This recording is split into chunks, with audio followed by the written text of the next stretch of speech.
Alright mate, so you're looking to hit the road from RSW Airport and head down to Punta Gorda, eh? No worries, I got ya covered. It's gonna be a bit of a drive, about an hour or so, but it's a bit of a trip through the Florida countryside. So, first things first, ya gotta get yourself a set of wheels. I reckon you can hire a car from the airport, or if you're feeling a bit more adventurous, grab a camper van and make a real road trip out of it. Once you're behind the wheel, ya wanna head north on I-75 towards Punta Gorda. Now, ya gotta keep an eye out for the exit to US 17 towards Arcadia, which will take ya straight to Punta Gorda. Don't miss it, or you'll end up in Port Charlotte and nobody wants that. Trust me, the road to Punta Gorda is a ripper, with plenty of scenery to taking along the way. Ya might even spot a gator or two if ya keep your eyes peeled. Just make sure ya keep to the speed limit, or the cops will nab ya faster than ya can say fair dinkum. Once ya arrive in Punta Gorda, ya got to check out the waterfront and grab a bite to eat at one of the local fish and chip shops. There's also a great farmers market on Saturdays if you're looking for some fresh produce. All in all, driving from RSW Airport to Punta Gorda is a top-notch way to see the sights of Florida and get a taste of the local culture. So what are ya waiting for? Chuck a Yui and hit the road, mate. Southwest Florida International Airport, RSW, is a bustling airport located in Fort Myers, Florida, serving millions of passengers each year. With direct flights to dozens of destinations across the United States, Canada, and Europe, RSW is an important gateway to the Gulf Coast region of Florida. Here's a closer look at what makes RSW such a popular and convenient airport for travelers. History and facilities. RSW was first opened in 1983, and since then, it has undergone several expansions and upgrades to meet the growing demand for air travel in Southwest Florida. Today, the airport features a modern, state-of-the-art terminal building with a variety of shops, restaurants, and amenities for passengers. In addition to the terminal, RSW has 2 runways, multiple parking facilities, and a variety of transportation options to get passengers to and from the airport. Airlines and destinations. RSW is home to a variety of major airlines, including American Airlines, Delta Airlines, United Airlines, Southwest Airlines, Frontier Airlines, JetBlue, and Spirit Airlines. These airlines provide direct flights to and from cities across the United States and beyond, including New York, Boston, Chicago, Atlanta, Dallas, Toronto, Montreal, London, and more.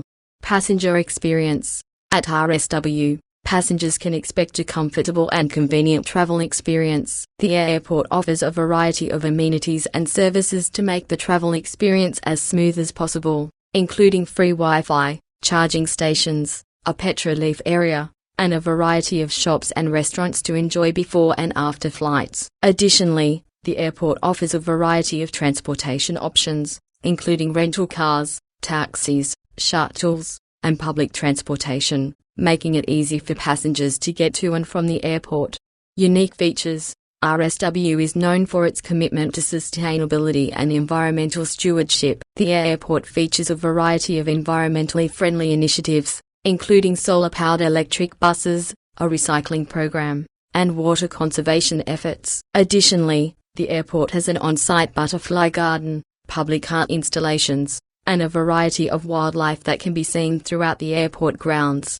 Conclusion. Overall, Southwest Florida International Airport, RSW, is an excellent choice for travelers looking to explore the Gulf Coast region of Florida. With its modern facilities, wide range of destinations, and commitment to sustainability, RSW offers a convenient and enjoyable travel experience for passengers of all types. Whether you're heading to the beach or embarking on a business trip, RSW is the perfect starting point for your journey. The I-75 highway serves as a major transportation artery in the state of Florida, connecting major cities and regions throughout the state. One of the destinations served by I-75 is the Southwest Florida International Airport, RSW, located in Fort Myers, Florida. Drivers heading to RSW Airport from points north can access the airport via the I-75 and Daniels Parkway interchange, located approximately 5 miles east of the airport. From there, drivers can take Daniels Parkway westbound towards the airport, which is located on the right-hand side of the road. In addition, the airport is also accessible via the Alico Road interchange, located approximately 2 miles south of the airport. From there, drivers can take Allico Road westbound towards the airport, which is located on the left-hand side of the road. The I-75 highway provides a convenient and efficient way for travelers to access RSW Airport from points north, including the cities of Tampa, Sarasota, and Naples. The highway is well maintained and well marked, with clear signage and ample rest areas and services along the way. Overall, the link between I-75 and RSW Airport provides an important transportation connection for travelers in the region, and helps to support the economic growth and development of the area by providing efficient and convenient access to this major airport. Let's talk about some famous people from Fort Myers, Florida, known for its beautiful beaches and sunny weather. First up, we've got none other than actor, comedian, and writer, John Bones Rodriguez. You might know him from his role as Detective Carlos Naito on the hit TV show, The Mentalist. He's also appeared in popular movies like Transformers and Bumblebee. Not bad for a bloke from Fort Myers, eh? Another famous person from Fort Myers is rapper and songwriter, Plies. He's best known for his hit songs Shorty and Busted Baby, and has collaborated with big names like Akon, T-Pain, and Chris Brown. Plies was born and raised in Fort Myers, and even attended college there before pursuing his music career. And let's not forget about musician and singer, Jim Stafford. This bloke is known for his country and pop hits like Spiders and Snakes and My Girl Bill. He's also written songs for big names like George Jones and Conway Twitty. Stafford was born and raised in Fort Myers, and got his start performing at local clubs and bars. Last but not least, we've got former NFL cornerback, Deion Sanders. This bloke played for several teams throughout his career, including the Dallas Cowboys and San Francisco 49ers. He was also a two-time Super Bowl champion and inducted into the Pro Football Hall of Fame. Sanders was born and raised in Fort Myers, and even played football in high school there before heading off to college. So there you have it, mate. Fort Myers might be a small town, but it's produced some pretty impressive and talented people. I know driving on a busy highway like I-75 can be a bit of a culture shock for someone used to the more laid-back driving style down under, but don't fret, mate. With a little bit of practice and patience, you'll be driving like a local in no time. First things first, make sure you're familiar with the rules of the road. The speed limit on most of I-75 is 70 miles per hour. So make sure you're keeping up with the flow of traffic. You'll also want to stay in the right-hand lane unless you're passing another vehicle. If you're feeling a bit overwhelmed, take some breaks along the way. There are plenty of rest areas and service plazas along I-75 where you can stretch your legs, grab a snack, and even catch some shut-eye if you need it. And remember, it's always better to be safe than sorry. Keep a safe following distance from the car in front of you, and be aware of other drivers around you. And if you need help or have any questions, don't hesitate to ask someone. Floridians are generally a friendly bunch, and we're always happy to lend a helping hand. So take a deep breath, put on some tunes, and enjoy the ride, mate. You've got this. The weather in Fort Myers is a fair dinkum lot hotter and more humid than Melbourne. You'll definitely need to pack some cooler clothes and sunscreen, and be prepared to sweat a bit more than you're used to. And when it comes to the people, Floridians are a friendly bunch, just like us Aussies. They're always up for a chat and a cold one, and they love their sports just as much as we do. You might even want to check out a local baseball game while you're there. The Fort Myers Miracle are a top-notch team. But one thing you might miss from Melbourne is the coffee culture. In Fort Myers, they're more about their sweet tea and cocktails than a good old cup of joe. But don't worry, mate. You can still find some decent coffee if you know where to look. And when it comes to the beaches, well, let's just say that Fort Myers has got us beat. Their white sand beaches and crystal clear waters are absolutely bonza, and you'll definitely want to spend some time soaking up the sun and surf. So there you have it, mate. A few differences between Melbourne and Fort Myers. But no matter where you go, just remember to keep an open mind, embrace the new experiences, and have a ripper of a time. So you want me to compare Fort Myers to Rusty Crow, eh? Well, let me tell ya, there are definitely some similarities and differences between the two. First off, Rusty is a bit of a rough diamond, just like Fort Myers. They both have their own unique charm, but they're not exactly what you'd call refined. But hey, that's what makes them so likable, right? When it comes to the people, Rusty might be a bit more intense than your average Floridian. He's a bit of a cheeky bugger, always up for a bit of banter and a few beers at the pub. But you will still find plenty of friendly folks in Fort Myers. They're just a bit more easygoing than Rusty. Now, Rusty might have a few more muscles than Fort Myers. Have you seen Gladiator? But when it comes to natural beauty, Fort Myers definitely holds its own. They've got some stunning beaches, gorgeous sunsets, and plenty of wildlife to check out. But the one thing that Fort Myers has over Rusty, mate, they've got some seriously good seafood, from fresh prawns to juicy crab claws. You'll find some of the best seafood around in Fort Myers. Rusty might be a bit of a meat and potatoes kind of bloke, but I reckon he'd still appreciate a good seafood feast. So there you have it, mate. A few comparisons between Fort Myers and Rusty Crow. But no matter which one you prefer, just remember to have a bonza time and embrace the unique qualities of each. So you want me to talk about some of my serious mistakes while visiting Florida, eh? Well, I'm not one to shy away from admitting when I've cocked up, so here goes. First off, I made the rookie mistake of not wearing enough sunscreen. I thought I could handle the Florida sun, but before I knew it, I was as red as a lobster and in serious pain. Lesson learned: always slap on the sunscreen, even if you think you don't need it. Another mistake I made was underestimating the size of the state. I thought I could easily drive from one end of Florida to the other in a day, but boy was I wrong. I ended up spending way too much time on the road and not enough time enjoying the sights. Next time, I'll plan my itinerary a bit better. But perhaps the biggest mistake I made was not taking enough time to appreciate the little things. I was so focused on ticking off my bucket list items that I forgot to slow down and enjoy the moment. I missed out on some truly special experiences because I was too busy rushing around. So next time I visit Florida, I'll be sure to take it easy and savor every moment. So there you have it, mate. Some of the mistakes I've made while visiting Florida. But you live and learn, right? And at the end of the day, I still had a ripper time and can't wait to go back and make even more memories. Want me to talk about dingoes versus alligators, eh? Well, let me tell ya, there's a big difference between these two critters. Now,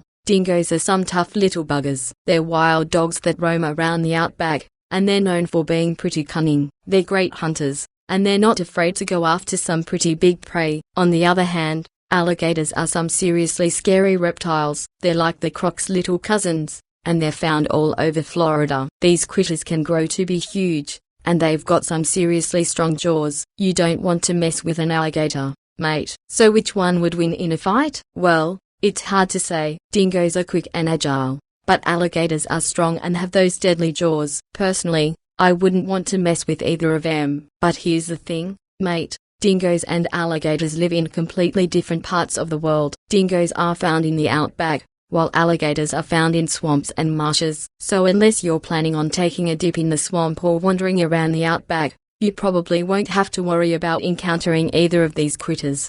So there you have it, mate. A little comparison between dingoes and alligators. But let's hope you don't run into either of them on your travels. The traffic in Lee County, Florida can be a right nightmare at times. You know what I mean? It's like the roads are always chockers with cars, and there's no escape from the bloody congestion. I was just reading up on the traffic statistics, and let me tell ya, they're not pretty. It seems like there's a stack of people commuting into the county every day, and the roads just can't handle the load. I mean, the average commute time is over half an hour. That's enough time to listen to a whole album or two, if you ask me. And the worst part is, the number of cars on the road is only going up. It's like everyone and their nan has got a car these days, and they're all trying to get to the same places at the same time. It's enough to make ya want to throw your hands up in the air and scream. But you know what? I'm not one to let a bit of traffic get me down. I'll just chuck on some tunes and settle in for the long haul. After all, we're all in this together,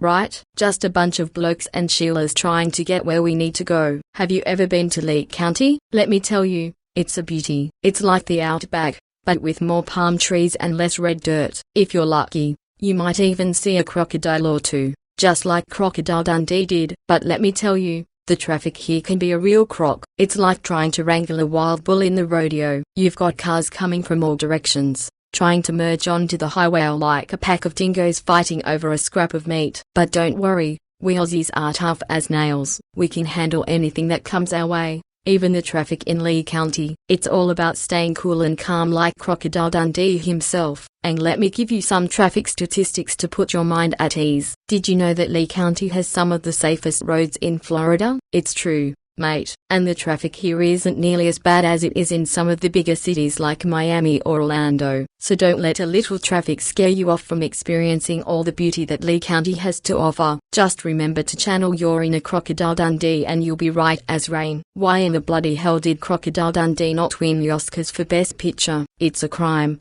I tell ya. I mean, let's have a squeeze at the competition. We got some fancy schmancy flicks with snooty actors and actresses. And then we got our mate Mick Dundee kicking some serious butt in the outback. No contest, right? I reckon those Yanks just don't appreciate a true blue Aussie legend like Mick. He's the ultimate Aussie larrigan, living life on his own terms and taking on any challenge that comes his way. And he's got that killer sense of humor that's just so dinky-dee. So, let's raise a cold one to Mick Dundee and his epic adventures. And let's not forget, if anyone ever messes with us Aussies, we can always give them the old "that's not a knife. This is a knife" routine. Cheers. The mighty I-75 in Florida is a ripper of a road, stretching for miles and miles through the Sunshine State. It's a fair dinkum sight to see all the trucks and cars going up and down that bloody freeway. Just like men at work sang, traveling in a fried-out combi, on a hippie trail, head full of zombie. You'll see all sorts of vehicles on I-75,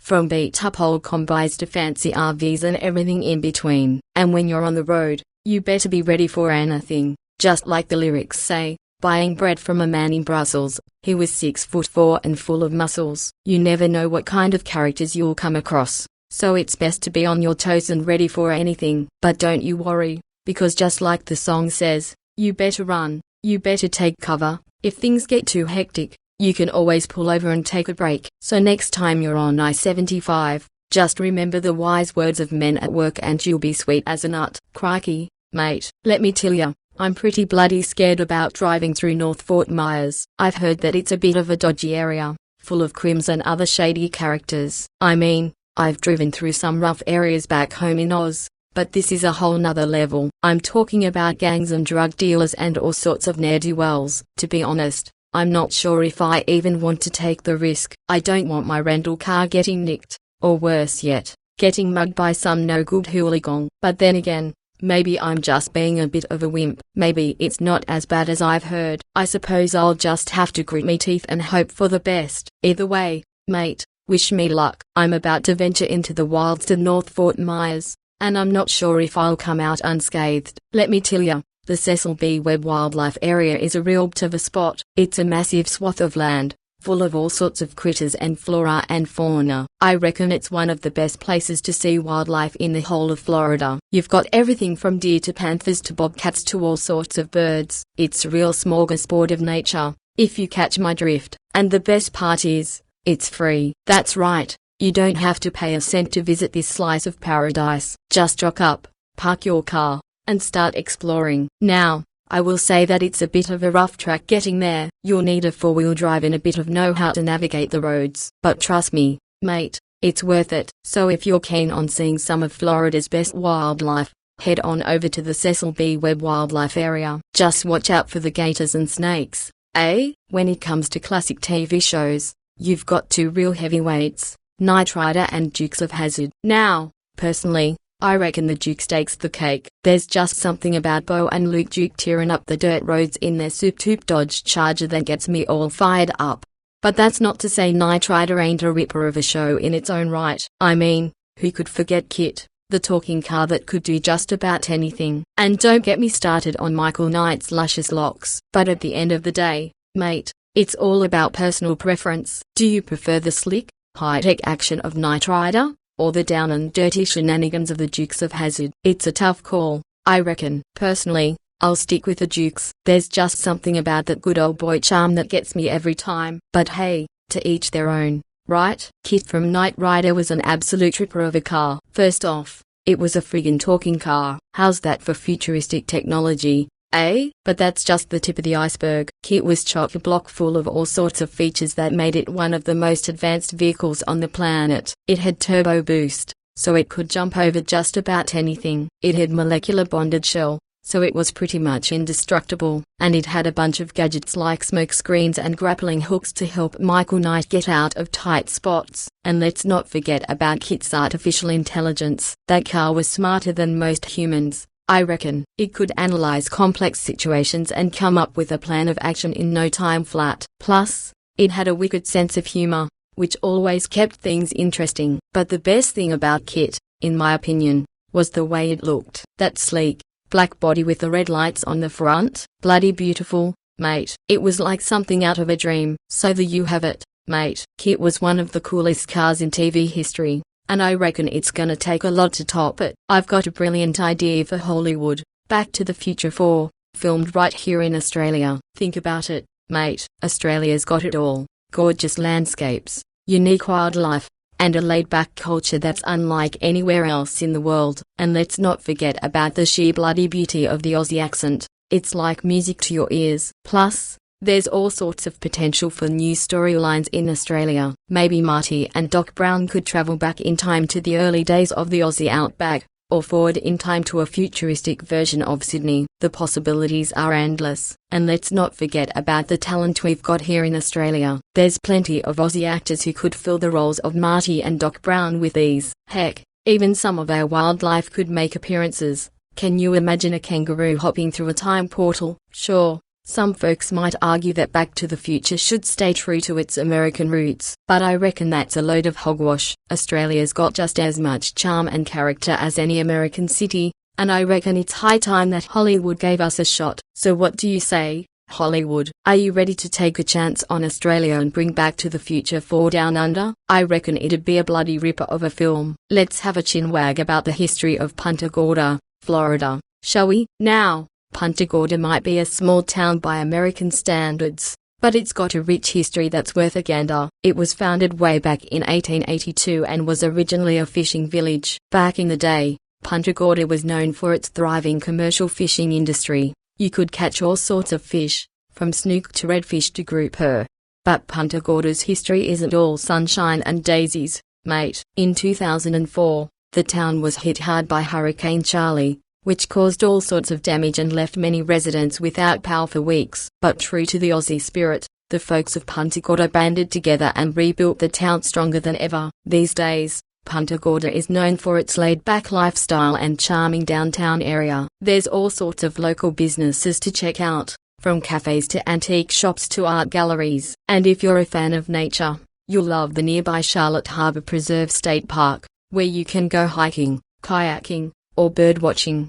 So there you have it, mate, a quick rundown of the history of Punta Gorda, Florida. It might be a small town, but it's got a big heart and a lot of character. Punta Gorda might be a small town, it's still produced some pretty famous folks over the years. First off, there's astronaut Mike Kelly, who was born and raised in Punta Gorda. He went on to become a naval aviator and eventually a NASA astronaut. Mate, how's that for impressive? Then there's the late country singer Mel Tillis, who called Punta Gorda home for many years. He might not be a household name in Australia, but he was a big deal in the American country music scene back in the day. And let's not forget about author Randy Wayne White, who's written a whole bunch of crime novels set in the Sunshine State. He might not have grown up in Punta Gorda, but he's called the town home for many years and even owns a local restaurant, mate. So there you have it, a few famous folks who hail from Punta Gorda, Florida. Even though it's a small town, it's produced some pretty impressive people over the years. If you're looking for a cold Foster's in Punta Gorda, there are a few spots you can hit up. First off, there's the Celtic Republic House, which is an Irish pub that's got a great selection of beers on tap, including Foster's. They've also got some classic pub grub, like fish and chips and bangers and mash, that'll really hit the spot. If you're looking for a more laid-back atmosphere, you might want to check out the Ice House pub. They've got a wide selection of beers, including a few Aussie brews, and a big outdoor patio where you can kick back and relax. And finally, there's always the option of heading to the liquor store and picking up a six-pack of Foster's to enjoy back at your hotel or rental. Just make sure you've got a good bottle opener on hand, mate. So there you have it, a few spots to grab a cold Foster's in Punta Gorda. Whether you're in the mood for a traditional Irish pub or a relaxed outdoor setting, there's something for everyone. Cheers. Punta Gorda might just be the Liam Hemsworth of Florida towns. It's got that rugged, laid-back vibe that Hemsworth himself exudes. Just like Liam, Punta Gorda is a bit of an underdog. It's not as well known as some of the bigger towns in Florida, but once you get to know it, you can't help but fall in love.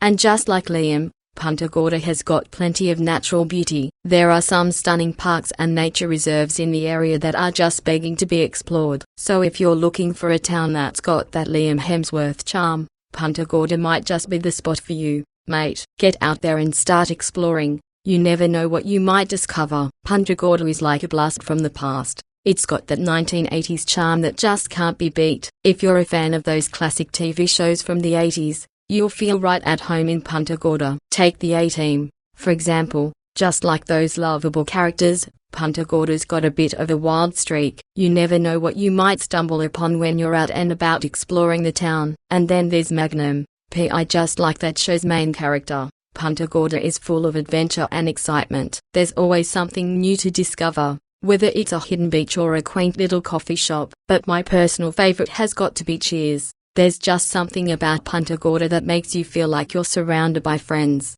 Even if you're a stranger to the area, the locals are friendly and welcoming, and you're sure to feel right at home in no time. So if you're a fan of those classic 80s TV shows, mate, you'll definitely want to check out Punta Gorda. It's like stepping back in time to a simpler, more carefree era. Let me tell you a bit about Charlotte County. It's a real ripper of a place, with a rich history to boot. It all started back in the mid-1800s, when a bloke named Isaac Trabu first settled in the area. He named the place after his daughter, Charlotte, and the county was born. From there, it grew into a bustling community of farmers, fishermen, and tradespeople. But it wasn't all smooth sailing, mate. In 1921, the whole joint got smashed by a big hurricane, which wiped out most of the buildings and left the place in ruins. But true blue Aussies don't give up that easily. The locals banded together, rebuilt their homes and businesses, and made Charlotte County stronger than ever before. These days, Charlotte County is a top-notch tourist destination, with plenty of top-notch beaches, wildlife reserves, and all sorts of fun things to do. It's a spot, mate. If you haven't been yet, you should definitely chuck a sickie and head on over. Crikey, mate, I don't know what hit me, but I'm feeling crook as a dog all of a sudden. Oh no, I think I'm gonna chunder everywhere. Ugh, sorry about that, mate. Didn't mean to be a technicolor yawn all over the place. Must have been something I ate or drank. This is worse than a dose of the trots. I'm feeling like a gutted mullet here. But you know what they say, no worries, she'll be right. I'll just have a bit of a lie down and a cup of tea and I'll be back to my old self in no time. Oh, blimey. I'm feeling a bit green around the gills here. My stomach's doing the technicolor yawn dance and I don't think I can keep it in much longer. This is worse than a cockroach sandwich with extra maggots. Gah. I'm trying to keep it down but my mouth tastes like a dead dingo's donga. I need a sick bag or I'm gonna chunder all over the place like a dunny rat in a sewer. Give me a minute, mate. I'm gonna go take a walk about and try to settle me stomach. That's a bit better now. I tell ya, I just had to let it all out like a spewing fountain. I feel as good as a wallaby in a paddock now. Sorry for the commotion earlier, mate. I was as sick as a dog and felt like a rat's ass, but now I'm feeling as happy as a pig in mud. I reckon I could even go for a coldie or two now that me stomach's settled. Let's just hope it doesn't happen again. Otherwise I might have to break out the technicolor yawn again. But right now, I'm feeling as right as rain.